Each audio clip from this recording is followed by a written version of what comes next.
Noong December 4, 2012, ang aming bayan ay nasalanta ng pinakamalakas na bagyo na tumama ng taon na yon. Yun ang Typhoon Pablo. Takot kami kasi delikado. Tumba po ang niyog. At saka mga saging, mga punong kahoy.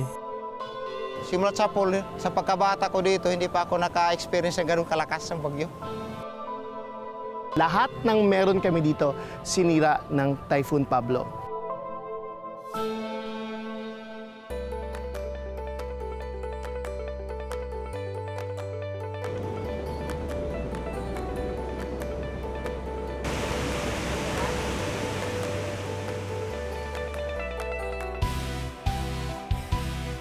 Parang nawala na kami ng pag-asa.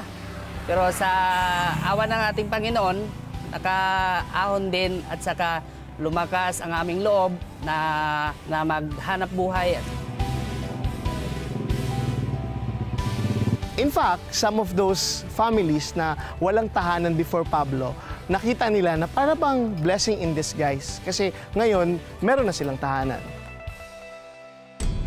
Ngayong gabi, pupunta tayo sa isang probinsya na di kadalasang nadadalaw sa parating ito ng Mindanao. Isang probinsya na sinubok ng isang bagyo pero pinatibay ng trahedya.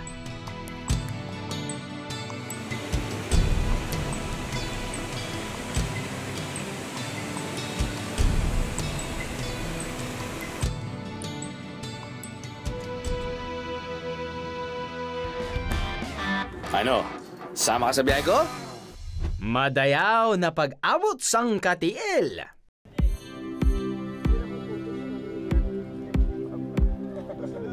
Malayo na ang itsura ng lugar na to sa mga kwento ng mga Katiilenyos noong 2012. Ngayong 2016, mag-aapat na taon matapos manalanta ang bagyong Pablo, ang sumalubong sa biyahe ni Drew. Suot mo dito!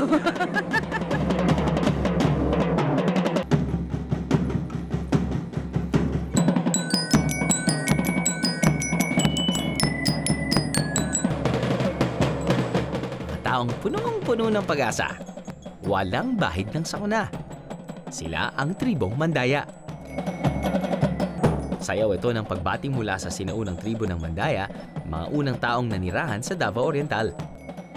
Mandaya, ibig sabihin mga taong nakatira sa tabi ng ilog. Nakaharap kasi ang Katiil sa Pacific Ocean.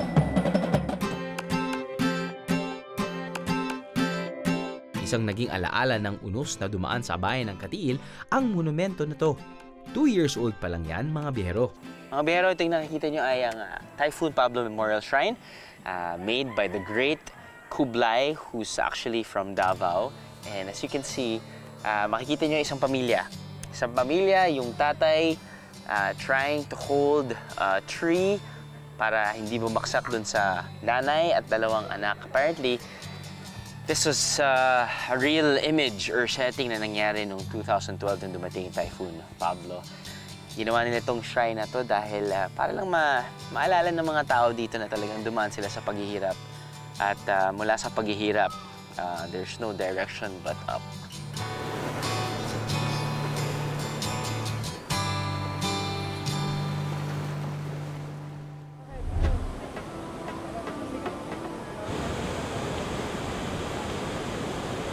Alright, first I was sketchy dahil lumabot kami ng mga 6 hours from Davao Airport patungong Katiil.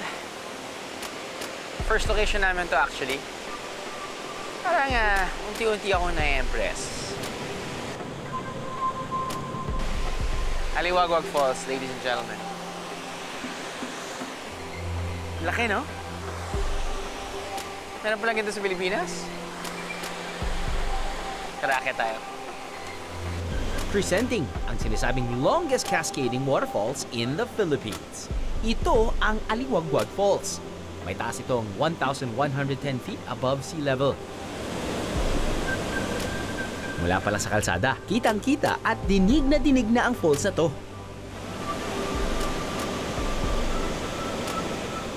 Truly magnificent.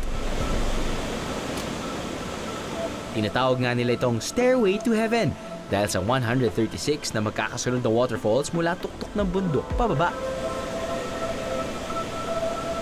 Isa sa mga nasira ng bagyong Pablo noon ang mga puno na nakapalibot sa Aliwagwag. Kaya bumaba rin ang bilang ng mga turista noong 2013. Pero matapos ang 3 taon, tingnan nyo nga naman. They're back and they're booming. Echo Park is really well built, ah. Ay, talagang pinaggastusan. World class. Nice tables and chairs, nice floor, tiles. Look at that. Nice piece of artwork. Impressive. Very impressive. Wow.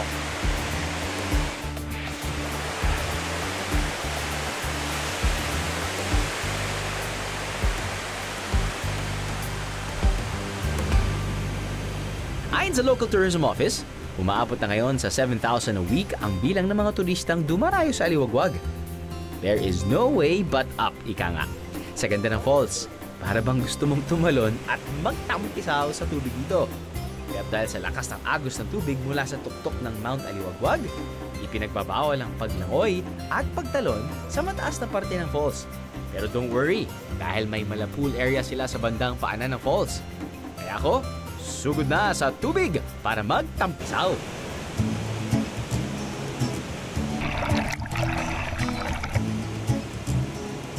Ang lamig eh.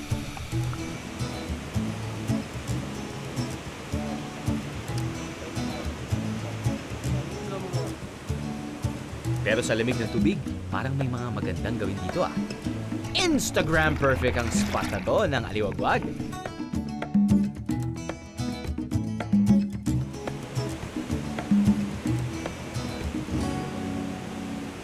Kung mas gusto nyo ng excitement, konting akyat pa at tawid ng man-made bridges na to.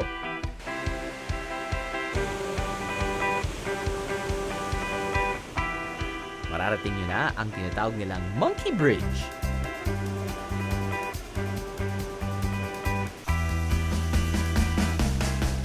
Mga biyeros, this is the closest you can get sa rumaragasang agos ng falls dito.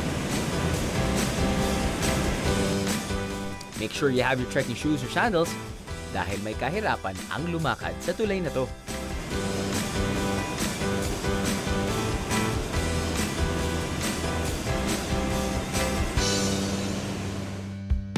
At para matuyo mula sa chilling water ng Aliwagwag, edi mag-zipline tayo.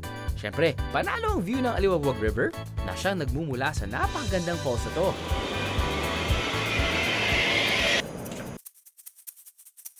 Go!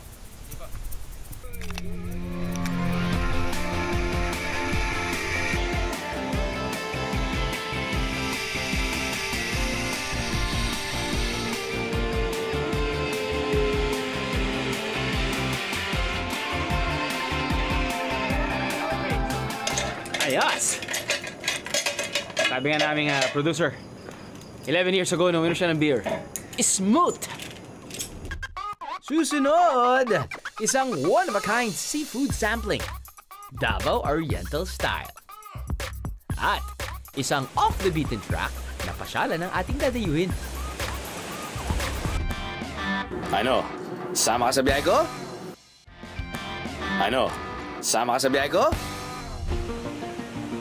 Another one for the books ang ating Aliwagwag Waterfalls experience. Pati ang activities na kakambal nito, hoy, panalo!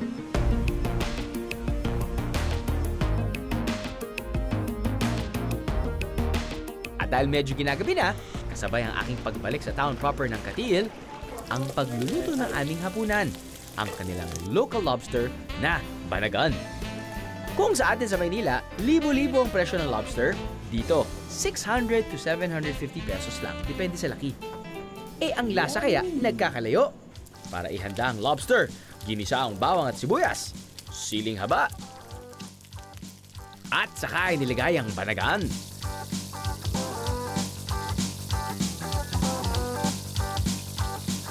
Binuhusan ito ng isang basong clear soda at asin. At saka tinakpan at hinayaang maluto for 5 to 10 minutes. Luto na ang sweet and chili Banagan.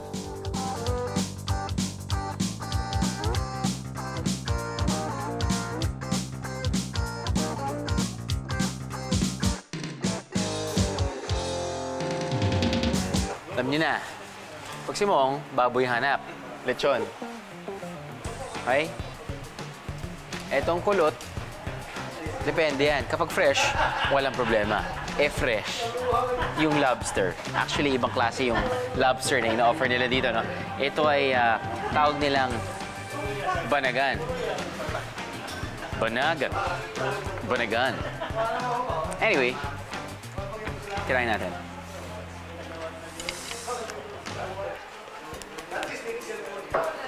Woo! See that? Alam mo kasi talaga kapag fresh ang crustacean, kapag effortless.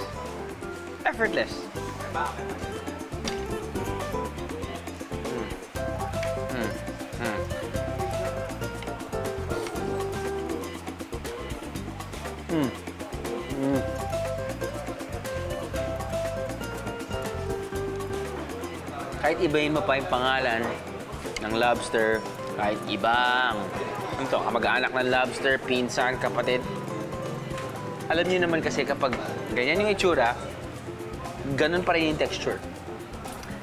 Yun yung hinahanap-hanap mo ng texture. Very crunchy, very succulent, juicy. Tapos depende yan sa pagkaluto mo kapag maglalagay ka ng clear soft drink. You know what I mean? Pampatamis. Maglalagay ka ng ginger, maglalagay ka ng konting... Basta, ikaw na bahala dyan. But ang importante talaga, fresh. At ito ay hindi siya fish. Fresh na fresh. Ayan na. Ulitin natin.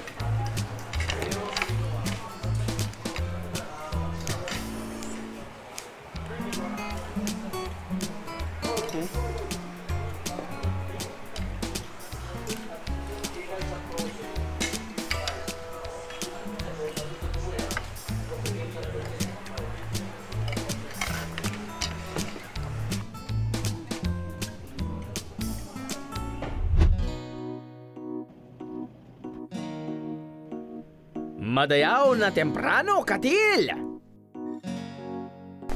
Kabuhay ng mga taga rito ang pagsasaka. Ngunit bakas pa rin dito ang mga iniwan ng bagyo noong 2012. Kaya ang mga Katilenyos, kanya-kanyang diskarte ng paghahanap ng alternatibong trabaho. Si Mang Ezequias, biglang naging tricycle driver matapos ang bagyo. Talaga yung mga hanap buhay dito sa KTL. Sira yung bahay namin. Walang naiwan. Pero sa awa ng Panginoon, sa sariling sikap, nakaahon din po. Nakapagsarili po ako ng sasakyan, kagaya nitong tricycle ko. Kuwan sang bagyo, parang nawala na kami ng pag-asa. Pero sa awa ng ating Panginoon, nakaahon din at saka lumakas ang aming loob na maghanap buhay.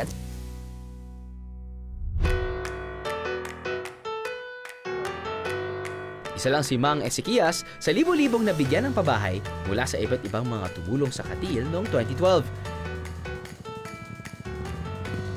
Makikita nyo pa nga kung paano naka-color coordinate ang housing projects dito. Kasama ko ngayon si Olan, isa ring Katilenyo na nasaksihan ang pagbabago sa kanyang hometown.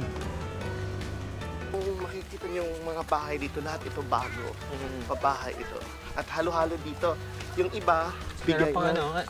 USAID. Yes, USAID. Yung ibang bahay, yung ibang bahay dito, bigay ito ng ng mga non-government organization. Tapos yung ibang bahay, paggawa ng government, yung tinatawag na MSAP, Modified Shelter Assistance Program.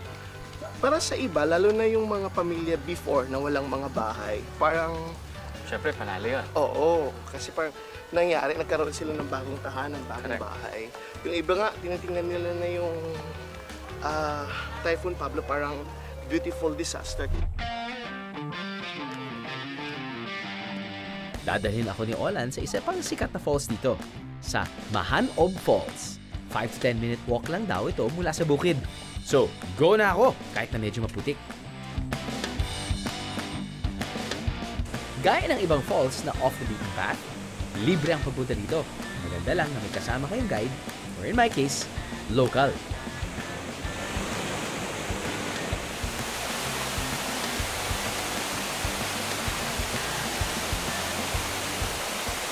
So, this part of the Philippines, swerte kapag panahon ng amihan dahil malakas yung agos ng tubig sa waterfalls. No? But, I mean, the feeling that I get kapag malapit ako sa waterfalls is just, you know, I don't know, soothing, relaxing. Di ko alam yung tunog ba na kapag malapit ka na dumating, naririnig mo na yung agos ng tubig, or yung pagdating mo dyan, it's the beautiful side of the water, tapos noon tinatamaan ng araw, or nararamdaman mo yung ambon, na hindi naman talaga ambon galing sa langit, pero ambon galing sa pag-smash ng tubig sa baba.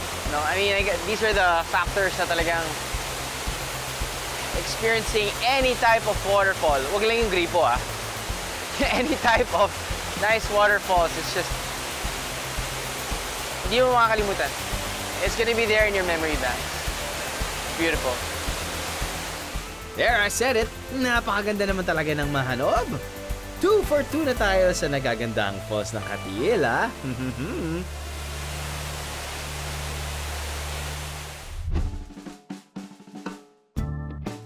Pagbaba na falls, nakaready na ang isang Katiilenyo. Merienda, ang pulang saging na kung tawagin ay Murau. Akalain mo, nakaka-experience tayo ng kakaibang variety ng saging. Ito tinatawag nilang murawo. Paboritong kainin ng mga ibon. Mga murawin.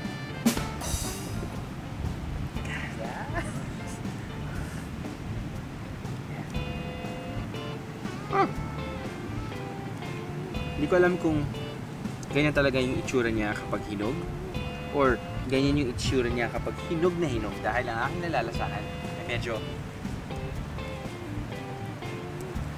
overripe, which means matamis, which means masarap gawin itong banana cake.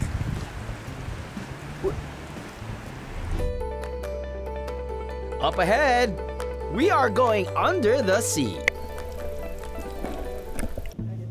At matitikman ang mga kakaibang pagkain sa ating pagbabalik sa Katiil. Lasang tilapia. Ano yan? Padpad yan sa amin. Padpad. Opo. Napadpad lang, tas nahuli. Padpad. Ano? Sama ka sa biyahe ko? Ano? Sama ka sa biyahe ko? Ihigugma ka, Katiil! What's not to love about this place? Tahimik. Walang masyadong tao. Nandito na nga raw lahat sa Katiil. Except airport. Kaya from Manila, you have to fly to Davao City, then it'll take you 6 hours. Yep, 6 hours to get here via van or bus. Wala namang problema sa masasakyan dahil madali lang hanapin ang biyaheng Katiil o Boston sa Davao City. Maghanda lang ng 150 to 250 pesos para sa bus at 300 to 400 na pamasahe para sa van. At kung nasa Katiil, Davao Oriental na kayo, aba, sigurado akong magiging BFFs kayo ng habol-habol. Yung pamasahe sa Santa Filomena to sa bayan, 10 pesos po. Tsaka doon sa bayan lang to, 5 pesos lang po ang minimum doon. Pwede ring mag-sidecar o padjak na 5 piso lang ang singil para maikot mo ang poblasyon ng Katiil.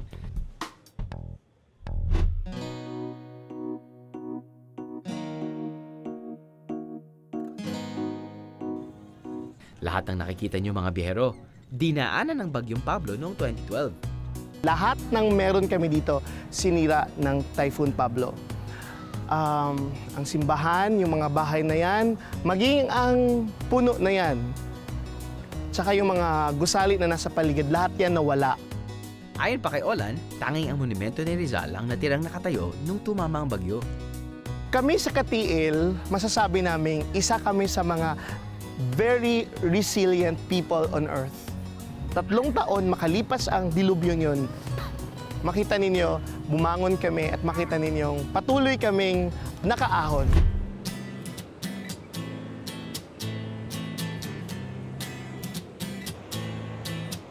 Isa pang puntahan ng mga locals dito ang baybay ng Mahok.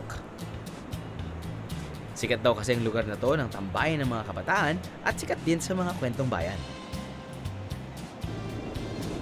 Ayon sa mga kwento-kwento, nangunguha raw ng buhay ang cove na to. Sa lakas ba naman ng alon na yan, for sure, kahit gaano kagaling lumangoy, mahihirapan ka rito. Yan kasi ang Pacific Ocean. Mga biyeros, ang mga alon humihina tuwing mga buwan ng Oktubre hanggang Abril. Alright, mga biyero, nandito tayo ngayon sa Mahok Cove. Usually, kapag summer, dito lumalangoy yung mga locals. But hindi pa summer, medyo panahon pa ng amihan, so medyo malakas yung alon. Makikita niyo siguro, man, I'm not sure how tall the wave is, but look at that. See, I'm no surfer, but looks like it's a good place to surf. Plus, tingnan niyo yung buhangin. Very clear. It's not powdery white katulad ng Boracay, but it's still very fine.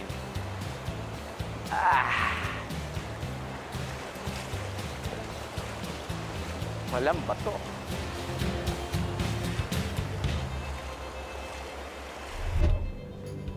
Kapansin-pansin din ng mga mangingisda na di pumapalaot dahil sa hangin amihan. Sabi nga ni Mang Dennis na isang mangingisda malaki ang kanilang natutunan sa Bagyong Pablo noong 2012. Wala na talagang pumapalaot ngayon tuwing panahon ng amihan dahil napakadelikado. Ang nangyari kasi noon, medyo mas na-experience ko yung nang tinamaan kayo ng bagyo. Tsaka sinisipti ko yung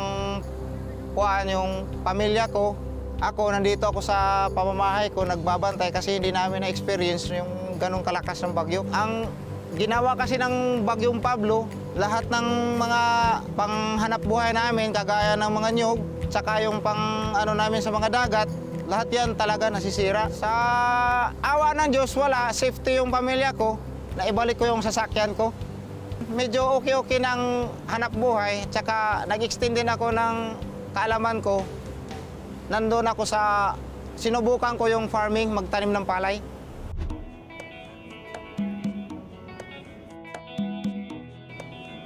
Di man ako nakapagtampisaw at nakalangoy sa Mahok Cove.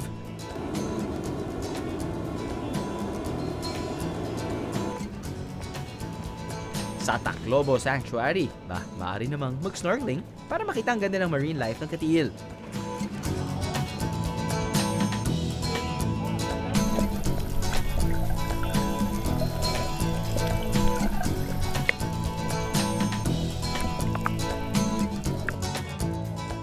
Kung mabitin man sa underwater view, pwedeng mag-selfie sa tuktok ng rock formations dito. Make sure na may booties kayo, biyeros, ha? Medyo matulis ang mga bato eh.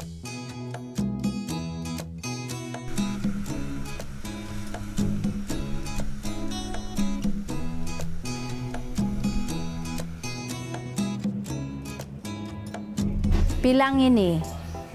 So magkano? Magkano kung bili ko ito, magkano? Hain yung madyaw kanan. Saan ba ito mabuting restaurant? Hain magsakay. Saan ba ang terminal lambas? Guwapa, madayaw. So maganda. Gugma ako kan mo. Oh, iniibig kita. Kadi ka mo Katiil. So magpunta kayo sa Katiil.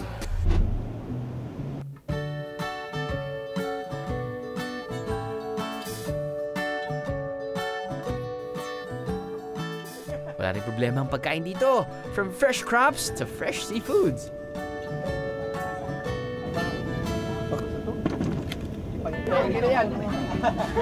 Okay, Madam Lizelle, dito tayo ngayon sa inyong barangay Baybay.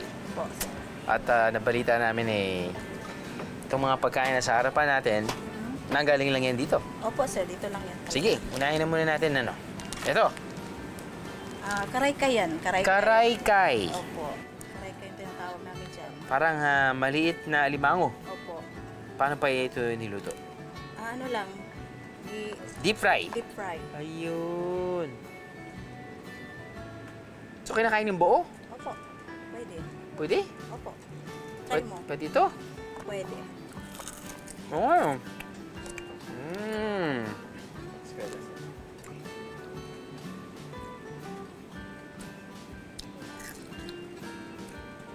Parang nilasing na hipon. Parang ipon yan, sir. Sarap na ito dahil kapag kumakain tayo ng alimango, di ba? Konti lang yung nakakain natin dahil hinihimay natin. At least ito, kinakain mo na ng buo. Panalo. Ito! Tuway yan, tuway. Tuway. Oo. Shell. Yes, Shellfish siya, no? Parang inadobo to. Adobo yan.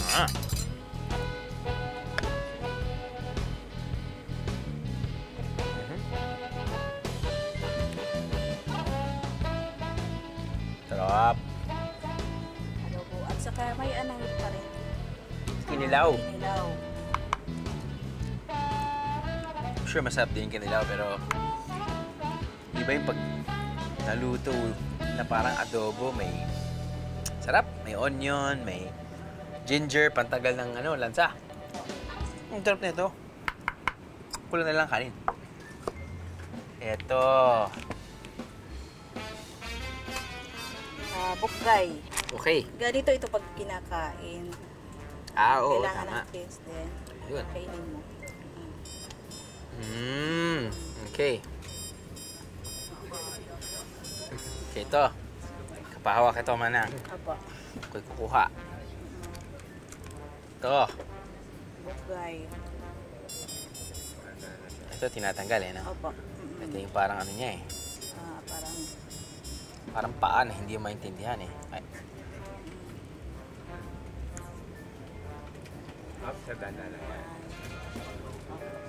Kainin mo. Sarap din. Galing ito sa nipa, sir. Lasang lupa. Sa nipa kasi. Pinakamasarap na lupa yun. Oo, masarap yun. Sarap. Ito. Parang ang daming malilit na isda. Yun ang galing sa sapa namin. Galing sa sapa. Deep fry din. Opo. Depende rin sa pagkaluto. Pwede paksyo. Or sabaw. Pero kapag dini-deep fry, lahat magkakaparehas na yung lasa eh, no? So, sige, tirahin na rin natin.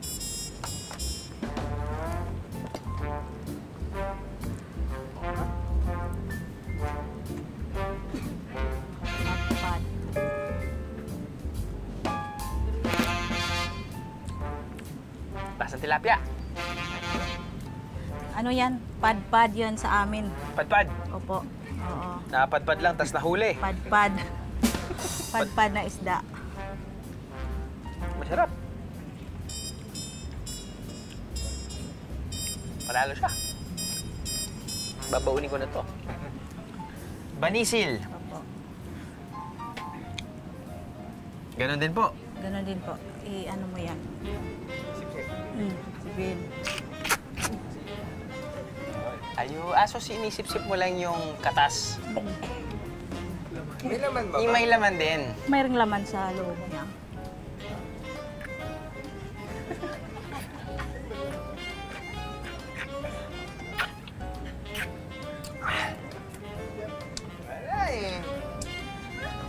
Alat.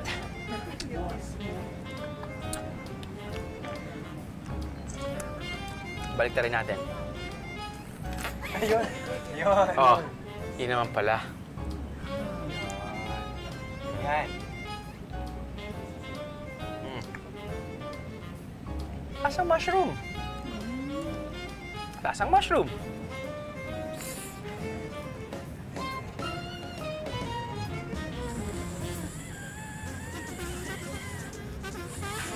Lasang tawa na.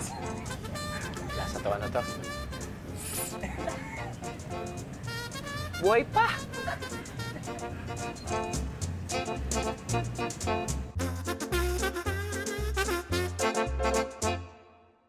Nay, bakit ito parang tinura ka ng steroids? Iba ito. Ang tawag nito is wabang. Wabang. Wabang. Parang mas mataba yung ulo. Parang buntis. Oo. Native talaga dyan yan sa Pati ito parang meron siyang... Oo, iba siya sa pasayan. Oo. Yan yung pangalan naman. Pasayan. Pasayan. Oo, yan, wabang. Wabang. Well. Parehong hipon. Pareha. Pareho lasa. Opo, oo. Mas Pareho malaki kayo. lang yung ulo niya. Aba, tirahin natin ito mas malaking ulo.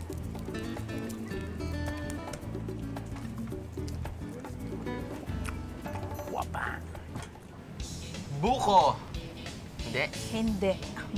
Bunga ng nipa. Bunga ng nipa. Nipa, opo. Yan po ba yung itsura nun? Oo, yun. Yun, salamat ha, bro. So, ano lasa po niyan? Tikman mo, sir. Ay, yan. Tama naman. Oh. Yan. Okay na po yan, ma'am. Yung texture niya parang buko din. Opo. Yung lasa niya parang buko din. Iba lang yung ano. Iba lang yung shape. May malutong, may malambot. Oo. At dahil nga nilagyan din ng gatas, or minatinis na gatas, mas mahal po ba yan sa buko? Mas mahirap kunin, no? Madali lang yan kunin, sir. Madali lang kunin. Ano siya? Parang ang daming bunga. Marami, oo. Maraming bunga. Mas mura yan, sir. Mas mura pa yan? Mas mahal yung buko. Bukod syempre sa iba't ibang local delicacy ng Katiil, Pwede ko bang anin na to? Pwede yan, sir. present si Mr. Lechon!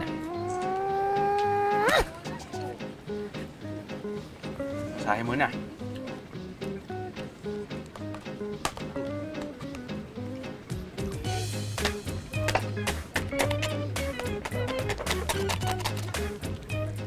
Nakagawian kasi ng mga Katilenyos na maglechon tuwing may salo-salo.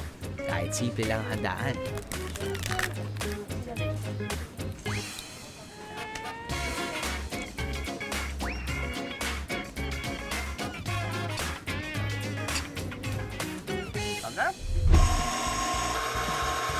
We have found Bicol in Davao Oriental.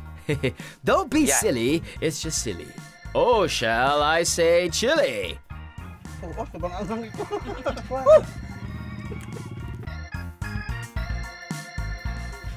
Sarap. Ito siguro yung pinakamasarap na palakal na kain ko. Ang galing. Wow. Ano? Sama ka sa biyahe ko? Ano? Sama ka sa biyahe ko?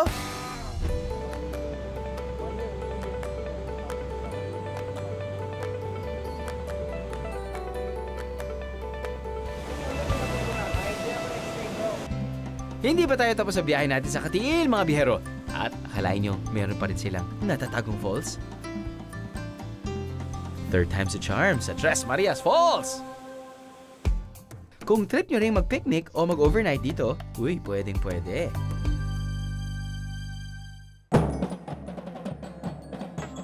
Nakatutuwa na makalipas ang 3 taon, tila lahat ng mga taga rito, back to normal at naging mas masigla pa matapos ang pinakamalakas na bagyo na sumapit sa kanila. Kaya na lang ni Mang Wilbur, isang magsasaka. Nagtatanim siya ng sili at falkata na ginagawang plywood. Pero bago dumating ang bagyo, nyog at palay ang paninim niya.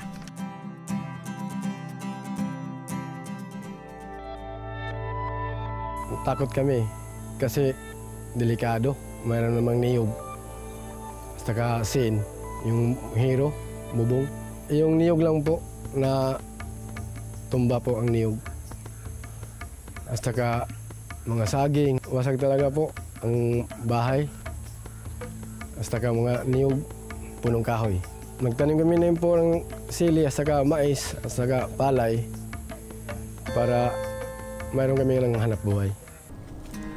Madali po ba ang magpalaki ng sili plant? 4 nga buwan. 4 na buwan lang. Oo. Tapos kahit sang lupa. Oo. Na, paano mo malaman kung hinog na? Yung mapula. Pero meron ako nakikita ko minsan sa restaurant, parang hinahalo nilang green din. Ba't ganun? Hindi po yun. Kailangan pula lang. Oo, pula. So, eto, pwede. Hindi pa? Reject na ito. Reject na. Oo. May sira naman. May sira. Kaysa raw palay o kaya nyog ang kanilang itanim na umaabot ng kalahating taon bago maani, naging alternatibo ng ibang magsasaka gaya ni Mang Wilbur ang pagsisili dahil mabilis itong tumubo.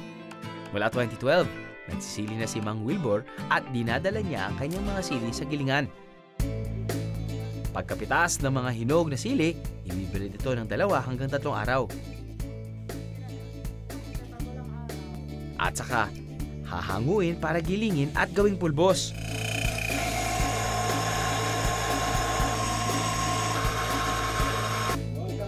Kapag napulbos na, pwede nang dalhin sa packaging. Perfect itong pampasalubong!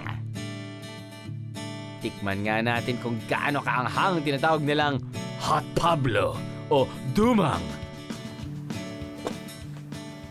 Kung merong isang sausawan or actually condiment na pwede kong ilagay sa lahat ng pagkain ko bukod sa lechon sauce, ay chili powder or chili oil. Sige, chili powder na lang dahil feature natin ang chili powder. First time ko natikman yan sa isang Chinese restaurant. Ako, uy, chili powder. Lagay sa kanin, lagay dyan sa sweet and sour chuchu, lagay dyan sa fried wonton. Sa sobrang sarap, munti ko na nilagay sa aking mango juice or mango shake. Tatanong natin sa sarili natin ngayon kung ano nga ba yung mga pagkain na babagay sa chili powder.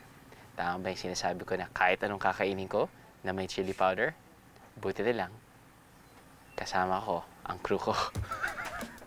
Seryoso mo talagang hardworking yan eh. Pa yun. Oh, just hanging. Ray, Mong, at yung aming researcher na si Shane. Ano ba ito? Iwin na natin ito? Hindi. Ito yung sinabi ko kanina. Sabi ko, sa tingin ko, ang chili powder, pwede mong ilagay sa lahat ng klaseng pagkain. Meron ba akong punto kahit paano? Gusto ko lang malaman kung sa mga pagkain na sa harapan natin ngayon, sa inyong panlasa, pasok ang chili powder. Suman na may chili powder. Paborito ni Julian sa akin. Ayan. Kilala ko ito. Ha? Kuy. Subukan lang. Subukan lang naman para yan. Yan.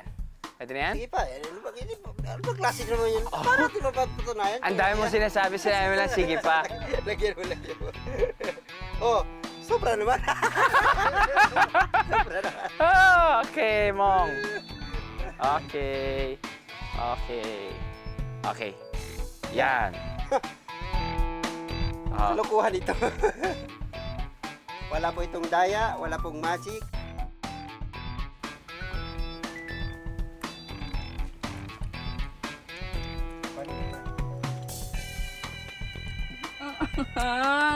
Medyo manghang, ha? Ito ang bagong suman. Suman sili. Ang brand. Yan. Subukan naman natin ang chili sa kasava o sa kamoteng kahoy. Anong ginagawa natin dito? Kaya. Ayun, tama nga ang hinala namin. Mukhang di nga bagay na kombinasyon ang sili at kasava, mga biyero. Dapat inuna natin to, no? Oo, sabang anghang ito. Shake, sir. Wala.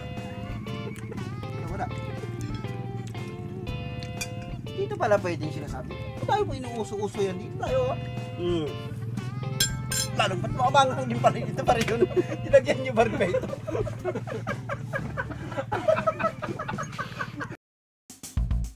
For our main entree, presenting ang ginataang rat-rat. Ginataang rat-rat. Hindi po siya daga. Palakang bukid. Yan. Alam mo, ano naman natin?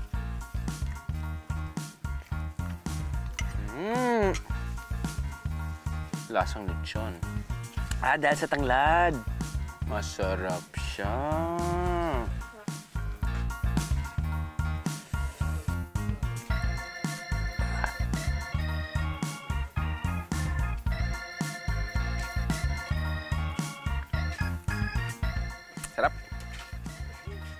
Sarap. Wow. Ito siguro yung pinakamasarap na palaka na nakain ko. Ang galing. Wow. Panalo.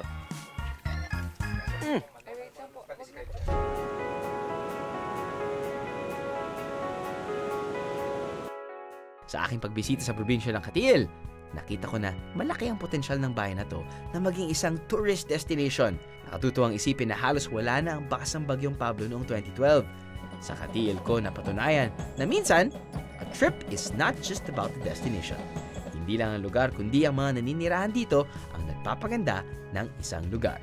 Sabi nga ng mga Katielenyos, padayon nga ni kamo. See you next week, Pijeros!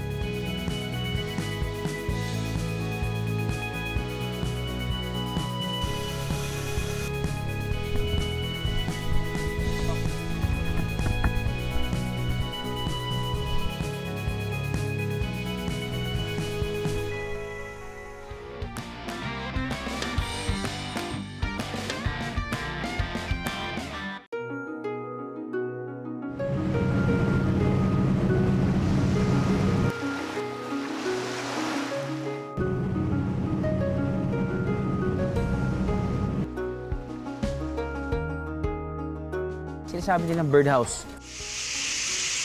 Bahay na may ibon nakatira.